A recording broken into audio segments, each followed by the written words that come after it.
Okey. A'udzubillahi minasyaitonirrajim. Bismillahirrahmanirrahim. Alhamdulillahirabbil alamin. Assalatu wassalamu ala asyrafil anbiya'i wal mursalin wa ala alihi wa sahbihi ajma'in. Allahumma aftah lana hikmataka wa anshur alaina min khazaini rahmatika ya arhamar rahimin. Rabbi shrah li sadri wa yassir li amri wa hlul 'uqdatam min lisani yafqahu qawli. Amma ba'd. Okey, jadi alhamdulillah, syukur kita kepada Allah untuk mengizinkan di bawah, semoga dapat di bawah redanya kita dapat berhimpun dan menjalankan rutin tawajuh lah sebagaimana bulanan biasalah. Okey, jadi selalunya kita buat perincian tentang tajuk umum lah, tajuk perjalanan, tajuk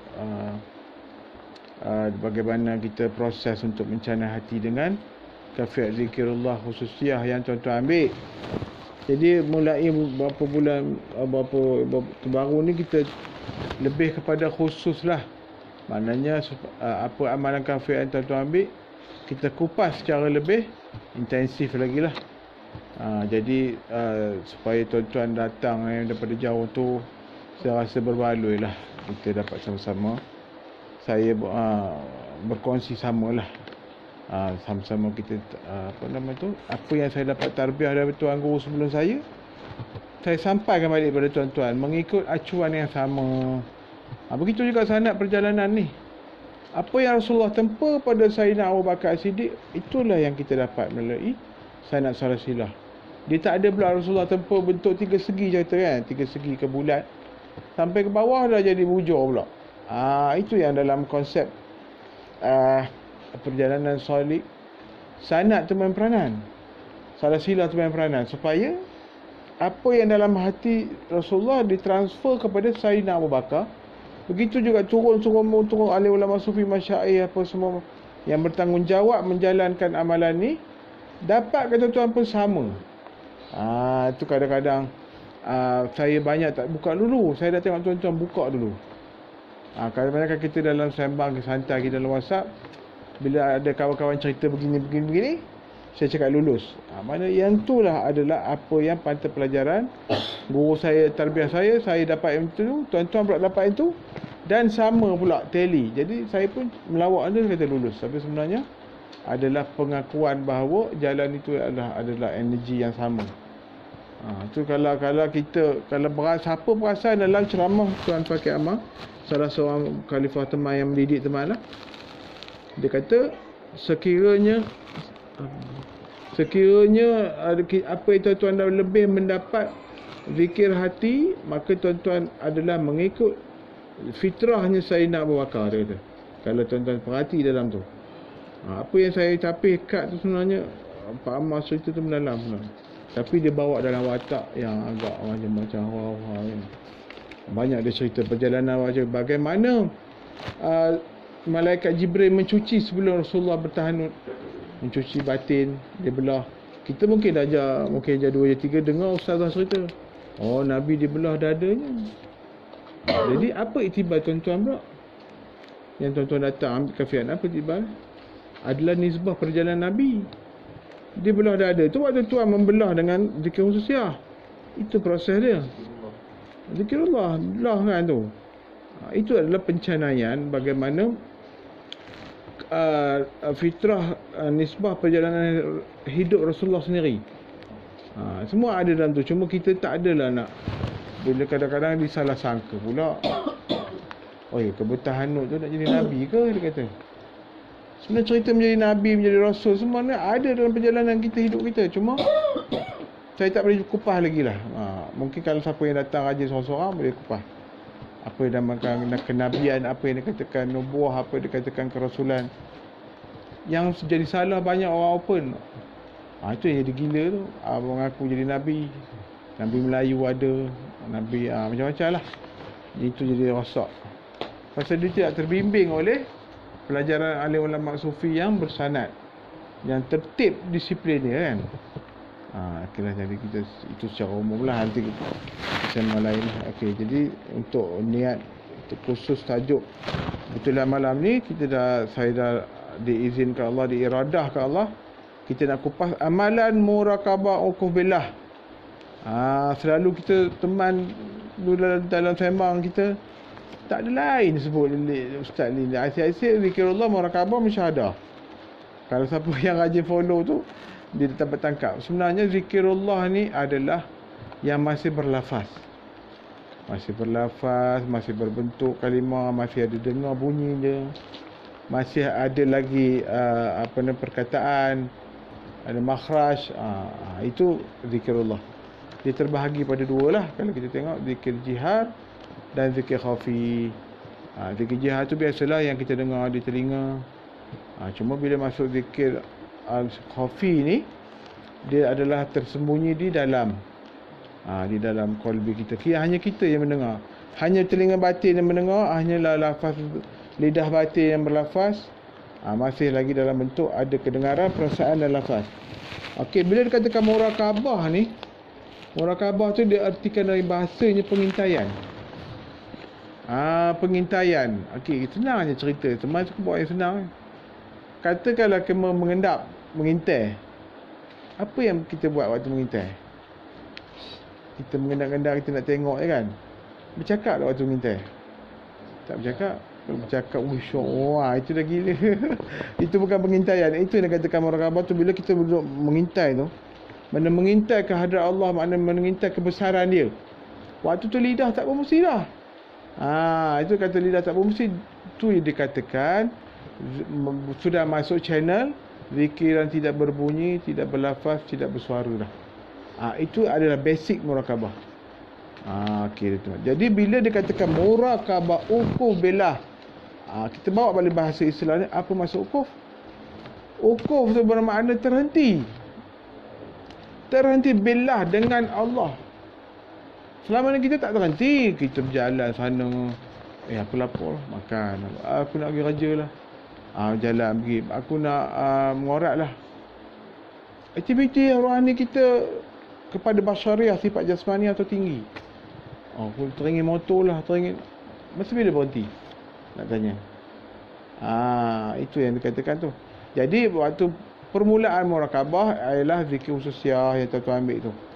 Waktu tu tuan-tuan dah ada kekuatan iradah hendak mendekatkan hati dengan Allah, dengan aktiviti menyebut namanya lafaz sebagaimana yang disebut orang baik bermukmin itu, orang beriman itu, apabila disebut nama Allah maka bergementarlah. Kita nak cuci itulah permulaan. Kita dapat jalan ni, kita dah rasa perasaan dah berbeza. Ada aktiviti macam ni, tuan-tuan berminat pula, cenderung hati. Itu satu jalan dorongan takdir tadi. Kita mulalah anggap takdir itu hanya semata-mata gerak Allah. Itu betul satu aspek. Tapi bila tuan-tuan terdorong tu, tuan-tuan datang usaha sendiri. Aku nak mulalah, aku nak berubah diri. Takdir dia berbetulan dengan ikhtiar kita. Seronoklah bila tuan-tuan dah berminat, kebetulan jumpa page ni, buat jadi asbab. Jadi kita dalam tu kita ada kuasa memilih tak? Aku nak pergi ke Tawajud bulan ni. Payahlah. Milih, itu ikhtiari kita. Takdir. Jadi kita tak kata takdir Allah tu kejam. Bila nak jadi dosa, dia dorong kita dosa, kita tak ada power. Tak ada ikhtiari, mana daya memilih tak ada. Itu kalau siapa yang mencanai balik ilmu sifat 20, kita boleh faham itu. Saya pun galakkan tuan-tuan bila dah involve dengan jalan ni, kalau tak kuatkan lagi sifat 20 asas, tak maksud takdir apa semua tu, belajarlah. Itu boleh diamati dengan fikrah, baca faham. Cuma kalau nak tanya ustaz, tanya. Cuma perjalanan kita ni, fikrah pun kena diinput, amaliah suluk pada input. Suluk tu bukan apa, setengah orang kata suluk tu duduk surau asing diri ke. Basic perkataan suluk tu menempuh je. Kita lalu sendiri. Sebab perjalanan orang yang menempuh dia lebih kuat tahqiq dia daripada orang yang berteori je fikrah. Dia ada beza kat situ lah. Okay, jadi tata cara ataupun kafiat ataupun sistem lah, kita kata kafiat ni sistem. Permulaan untuk amalan ni hendaklah berwuduk macam biasalah. Berwuduk dan duduk di satu tempat yang sunyi lah. Duduk bersila sampai kedua tapak tangan menadah. Duduk tu bersila. Duduk dalam bilik lah kalau boleh. Tu orang kata tak apa. Orang dulu mungkin dia ada ramai di rumah kan. Dia pergilah duduk di hutan ke gua ke. Macam resmi Rasulullah pun begitu juga. Dia cari tempat yang jauh daripada masyarakat. Konsep dia sama juga. Kemudian waktu kita duduk tu tapak tangan menadah, terbuka di atas sisi lutut kanan dan lutut kiri. Sebenarnya bersila pun salah satu duduk sunnah juga. Dan terbuka tangan ni sebenarnya dia membawa kepada maknawiyahnya fakir. Kalau kita tengok tepi jalan tu orang suka menadah je kan. Tunggu je orang. Begitulah kita konsep tu. Menadah dan terbuka pada tangan lutut kanan, lutut kiri. Kemudian 3, tenangkanlah jiwa sambil kosongkan segala lintasan fikiran yang melayang-layang. Mana kita mati ke panca indera lah. Bukan apa, kita kalau panca indera kita hidup, kita orang buat tu dengar cicak. Dengar anak menangis, alah kunsian aku. Waktu tu panca indera kita tak mati. Tu dia katakan antal mautu qabla mautu. Matikah dia kamu sebelum kamu mati. Sebenarnya mati apa? Mati panca indera. Dia adalah kategori lah, mati hissi, mati maknawi, adalah itu kita contoh lain. Semua basic dia macam tu. Kalau kita masuk tawajuh, ditutup lampu tu umpama kita berhadapan dengan Allah di alam barzah. Pasal resmi alam barzah ni gelap. Orang kampung yang itu kita gelap sebenarnya. Dari segi hati sebenarnya nak mematikan panca indera. Alam barzah bukan dalam liang tu. Bukan. Itu sekadar gambaran jasad disimpan. Kalau ada orang tak faham, kita bangun dalam kubur dia bangun. Sebenarnya di satu dimensi lain. Alam rohani kan. Jadi kemudian dah kita matikan panca indera, tenangkan jiwa. Kemudian membacalah kita Al-Fatihah sebanyak 3 kali. Al-Fatihah ni apa-apa pun basic Al-Fatihah. Pembukaan macam kita dah cerita makan Al-Fatihah kan. Pembukaan Al-Futuhat. Nak membuka kan surah Al-Quran pun pembukaan dia Al-Fatihah. Jadi dalam kita gambaran perjalanan rohani tu kita mesti ada Al-Fatihah. Dia kendaki disiplin dan sistem. Bila buat kafiat tu, tuan-tuan kena bayangkan sistem. Alim ulama sufi dah menjelaskan. Maknanya bacalah Al-Fatihah 3 kali, diikuti dengan surah Al-Ikhlas 3 kali. Sama juga konsep Al-Ikhlas untuk menguatkan tauhid. Kemudian dibaca surah Al-Falaq, tambah ada ini beza sikit. Al-Falaq, An-Nas 3 kali dan surah Al-Nasrah, Al-Insyirah sebanyak 3 kali. Dan diikuti surah Al-Kawsar 3 kali. Kawsar ni dia ada relate dengan minuman kerohanian. Semua ada makna tu. Kemudian seterusnya, isilah kalimah Ismuzat, yakni Allah pada ubun-ubun sebanyak 500 kali. Tuan-tuan ingat, bila tuan-tuan dah masuk alam uqubillah ni, automatically sebenarnya zikir qalbi dah on. Jangan rasa separate dengan khususiah lain. Tak, dia adalah lonjakan, synchronize. Macam kata gear 1, dia akan masuk gear 2. Ini nama dia. Synchronize kita kepada, bila kita dah isi zikir qalbi, kita cuma hanya letakkan zikir Allah tu, dia transfer di atas ubun-ubun sebanyak 500 kali. Tuan-tuan tunduk lah tu.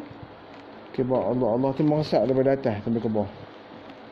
Umpama kata orang tu air terjun. Kalau rasa nak susah nak bayangkan, umpama air terjun dia menghujani kita. Menghujani diri kita sebanyak 500 kali.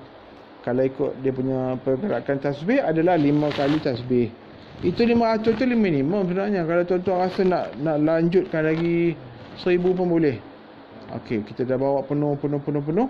Umpama satu empangan yang terhimpun. Dia dah meliputi. Rasai kalimah tu meresap ke seluruh tubuh kita, kulit jasad. Seluruh tubuh kita, baik darahnya, baik urat-uratnya, segala jantung, bawah pinggang kita nampak yang meliputi. Okey, dalam satu stage pula dah habis kita rasa puas. Kita setelah itu bawa turun dengan bayangan makrifah. Ini kita dah turunkan semua.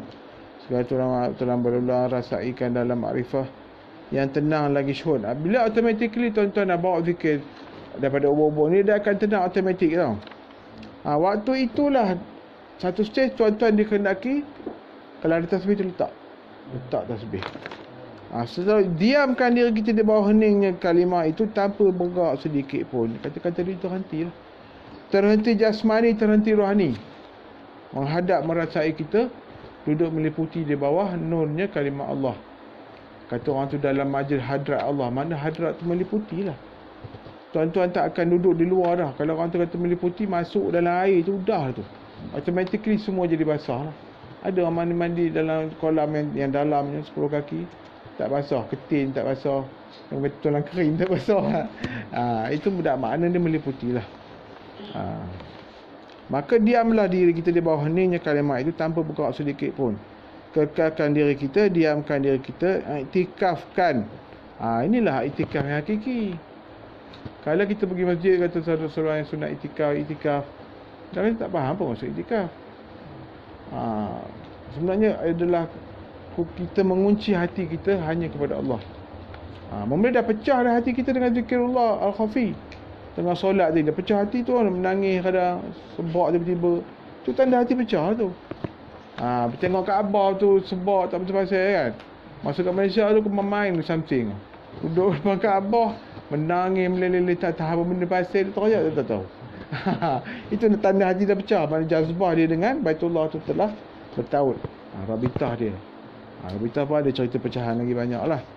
Jadi bila sebenarnya kita dah duduk dalam diam, dia dah pecah hati, maka kita ada dikatakan kunci pula. Supaya yang pecah hati tu tidak berubah. Ini tak, pergi Mekah menangis terkoyak, balik Malaysia, ranggi balik. Jadi tak kunci dengan Allah Ta'ala. Rugilah kita kan. Itu dia kata kunci dah. Mengunci hati, ukur bila terhenti hati kepada hadrat Allah Subhanahu Wa Ta'ala ataupun jazbah. Semasa ada guna perkataan ni lah, hadrat, jazbah. Itulah tak, kita guna perkataan tu supaya mudahkan faham. Okey, ukufkan diri kita, pegunkan rohani dan jasmani kita di bawah kalimah itu. Diam sediam-diamnya, sebeku-bekunya, dan sampailah kita rasa lenyap di bawah kalimat, di dalam nur kalimah Ismail Zat itu. Buat dalam masa 30 minit atau lebih. Itu yang dikatakan bila kata kita dah terkunci tu, tidak ada lafaz dah. Tidak ada lafaz untuk apa. Kalau rumah tuan-tuan ada banyak jarum, terjatuh boleh dengar jarum. Dia kuncikan hening. Orang dulu-dulu guna bahasa hening. Siapa bila dia duduk tu dia bunyi hening tu. Bahasa orang dulu nak bagi bedarkan faham kan. Jadi tuan-tuan latih. Okey, maka segala kekuatan Nur Al-Qahar dan Al-Jabbar akan berhimpun di dalam zat, sifat, al-fa'al dan asma'. Kita dengan asma' kita dengan izin Allah, amalkan sekurang-kurangnya minimum seminggu sekali. Okey, biarkan rasa itu meliputi seluruh jiwa dan raga. Moga-moga masuk pula kita kekal di dalam baqa billah dengan riadah ini, memfanakan diri dengan nurullah. Okey. Ukuf ini adalah pintu masuk pada fana. Mana tuan-tuan dah meliputi, tuan-tuan lenyap. Sampai satu peringkat, tuan-tuan dah tak ada bunyi, tak ada unsur anasir lafaz, rasa, perasaan, hingga diri tuan pun lenyap. Itu dah kata makan fana. Kita fana dengan amalan yang dibekalkan oleh guru. Dia kata fana itu yang ada stage pula tu, fana fil mursyid, fana fil rasul, fana fillah. Ada kategori lah. Okey, jadi cerita sini konsep tuan-tuan dah faham. Okey, jadi kita okey, saya bagi praktikal lah. Tuan-tuan dah masuk tadi zikirullah secara lafaz ya. Sekarang ni tuan-tuan dikenaki renung qalbi masing-masing. Okey, kita buat praktikal lah. Renung qalbi masing-masing. Tuan-tuan baru lepas tawajuh kan? Ada pergerakan Allah, Allah, Allah, Allah. Okey, sekarang ni renung ke qalbi kita, hujung jantung, dua jari di dada kiri, renung. Tuan rasakan hanya nurnya saja atau getaran saja yang meliputi pada qalbi kita. Tanpa sebarang lafaz, sikit pun tak ada lafaz. Okey, kita buat dalam masa seminit 2 minit. Okey, saya kata saya kata mulakan tu, tak mula. Bismillah. Okey, mulakan.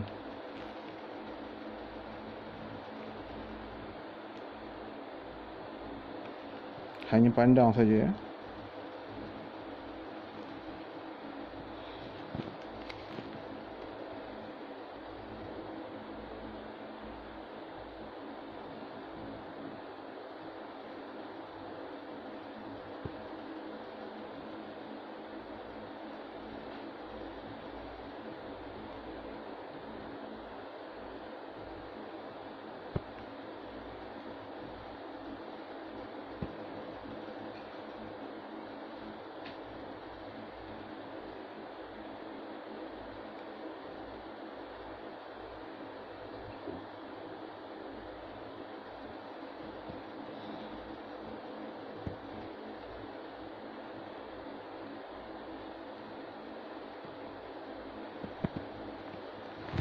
Okey, cukup.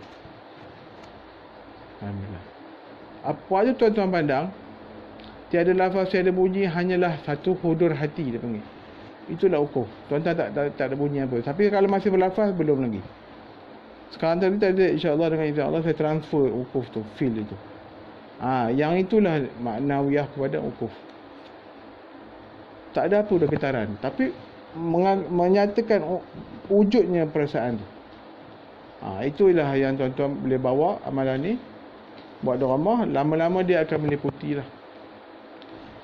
Tuan-tuan akan rasa perasaan ni walaupun tuan-tuan berada di kalangan orang, hiruk pikuk macam mana market apa ke, tapi tuan-tuan akan rasa benda ni bergetar di dalam jiwa kita.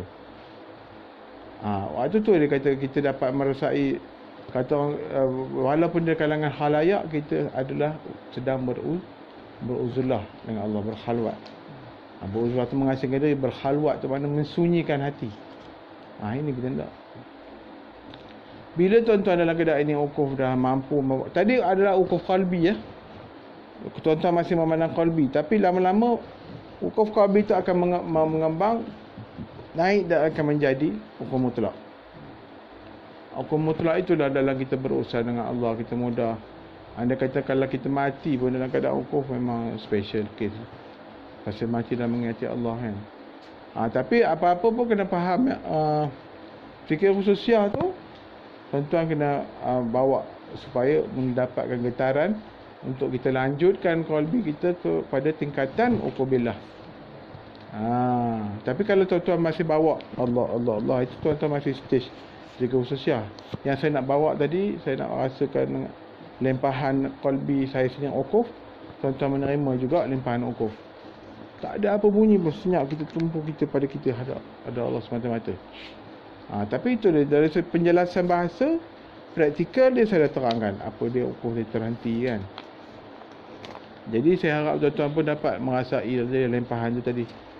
Dengan izin Allah, kalau tuan-tuan dapatlah, sebab kita konsep pelajaran ilmu sanad ni transfer direct. Dia ada macam kita, macam teman dulu dilatih oleh guru Pak Amar, Tuan Haji Mursyid teman kan, direct dia latih. Jadi cara kita buat tadi pun direct juga. Jadi siapa nak boleh bercerita sikit apa yang dirasai dalam tu? Okey, itu satu perasaan lah. Terkait kalam tak nampak lagi, ada siapa boleh cerita sikit? Maknanya getaran tu masih berlafaz ke belum?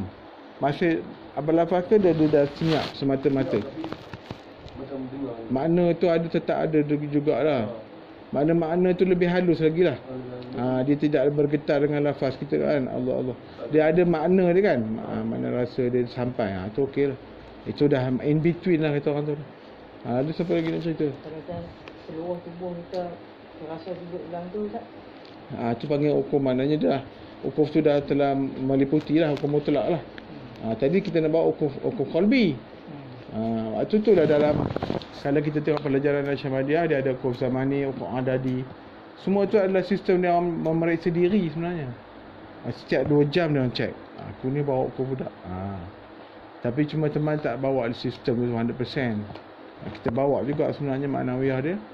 Tuan-tuan cuba dalam disiplinkan hati dengan pelajaran zikir ni, tuan-tuan boleh bawa contoh Isnin khususiyah lepas Isya.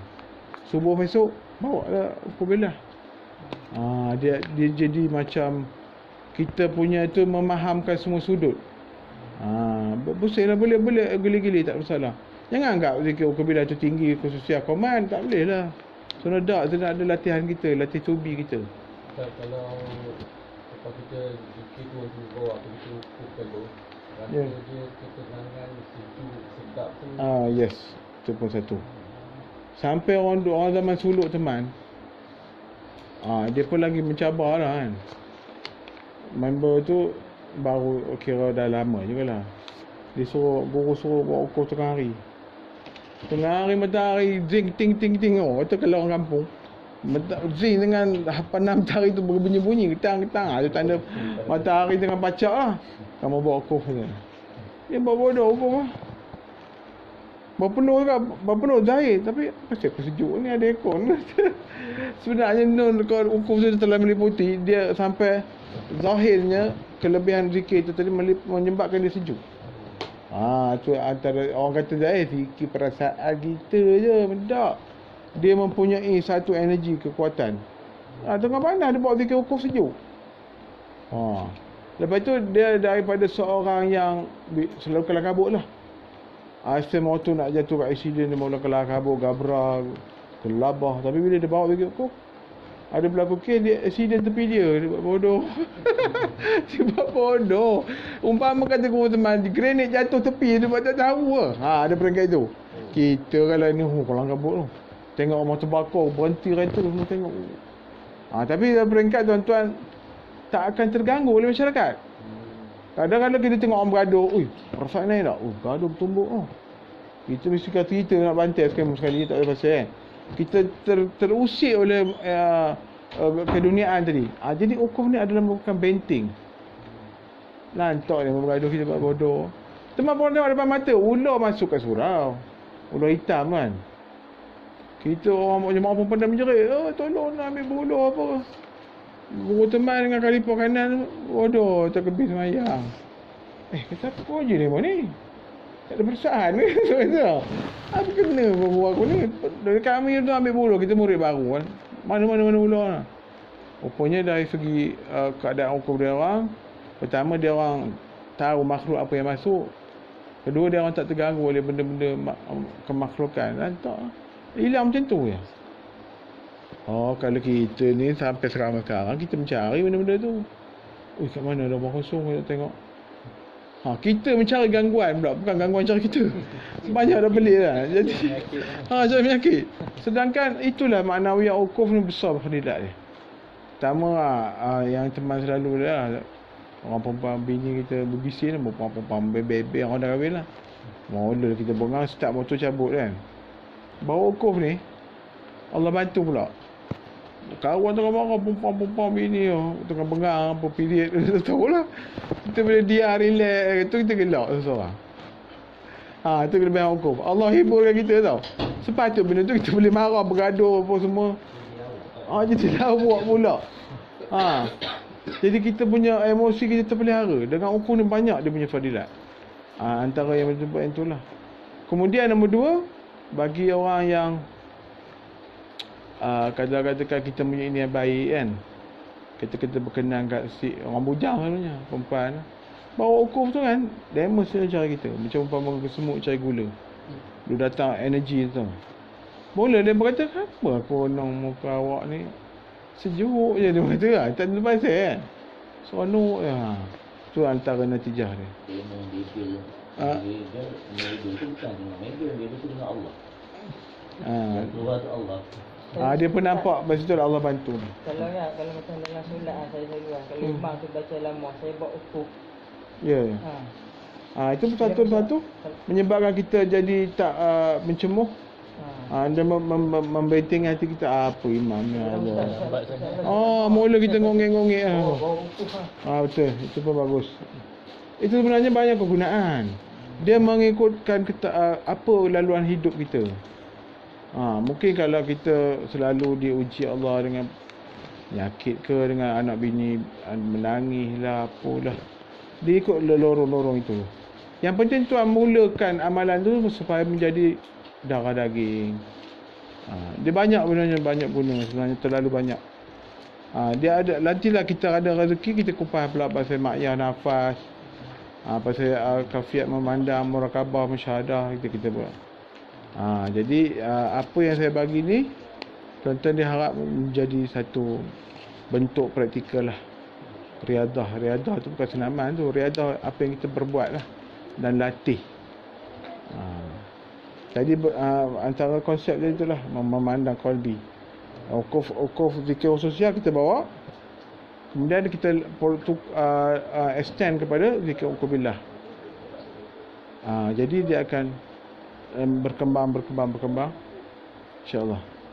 Alhamdulillah. Selang-selang boleh. Boleh insyaallah. Tak ada hal. Saya kalau mereka saya buat bermula dalam kapal lapang lah. Saya buat usia hari baru buat kubilah. Boleh. Bagus, itu yang terbaik. Bahkan dalam guru teman kata, ada satu murid tu, dia dah seronok kat Alhamdulillah. Seronok sampai dia tegur dia. Guru tu nampak. Yang kamu gemar buat hukum tu kenapa katanya? Bukan salah, kamu dah macam petik air beku. Terus sudah terkeliling badan kamu tu tak? Umpama tu. Dia kena relate balik dengan zikr qalbi. Oi, tahu aku tu. Dia pun bertukar hidung, tukar mulut. Guru tu tahu. Kamu asyik hukum, itu yang kamu suka ya? Kata, aduh. Direct guru teman. Kamu kalau bukan salah, dia kata, kamu macam petik air dah beku. Dah banyak kat beku tu kan nanti naik frost. Aduh, gelak ya. Kamu kena pecah balik kalau tak air balik. Dia suruh zikir tak air balik. Macam tu.